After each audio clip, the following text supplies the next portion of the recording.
Top 4 common mistake to avoid as a new job seeker to Dubai. அது என்னன்னு தெரிஞ்சுக்கிறதுக்கு முன்னாடி துபாய் ரிலேட்டடான வீடியோஸ் பார்க்க நம்ம ப்ரொஃபைல் ஒன்றும் ஃபாலோ பண்ணாம இருந்தீங்கன்னா ஒரு ஃபாலோ பண்ணிக்கோங்க. ஃபர்ஸ்ட் சிம் கார்டுல எந்த பிரச்சனையும் இல்லை. நீங்க சிம் கார்டு வாங்கி ஒரு ஆர்வத்தில் உங்க யூஏ நம்பர் வாட்ஸ்அப்ல போட்டு சேஞ்ச் பண்ணிடுங்க. அதனால உங்க பழைய நம்பர் இந்தியன் நம்பர் வாட்ஸ்அப்ல இருந்து போயிடும்.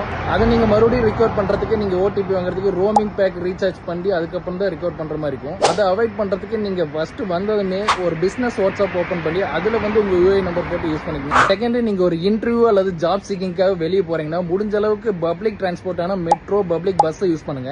டாக்ஸில ஏறினீங்கன்னா டாக்ஸில ஏறின டைம்ல இருந்து இறங்க டைம் வரைக்கும் உங்களுக்கு சார்ஜஸ் ஏறிட்டே இருக்கும். நம்ம ஊர்ல மாதிரி கிலோமீட்டர் வைஸ் எல்லாம் இங்க சார்ஜஸ் இல்ல, டைமிங் வைஸ் தான் சார்ஜஸ். ஒரு டிராபிக்ல நின்னா கூட அதுக்கு தகுந்த மாதிரி சார்ஜஸ் ஏறிக்கிட்டே இருக்கும். So try to avoid taxis in the initial stage. சரி, நீங்க ஹோட்டல்ல சாப்பிட்டு இருக்கும் போது வெளியே இருக்கும்போது எதிர்பார்க்காத நேரத்தில் உங்களுக்கு ஆன்லைன் இன்டர்வியூ எல்லாம் கூப்பிடுவாங்க. உடனே ஜாயின் பண்ண முடியுமா, லிங்க் சென்ட் பண்றோம் அப்படின்னு எல்லாம் கேட்பாங்க. நீங்க வெளியே இருக்கிறேன் இல்ல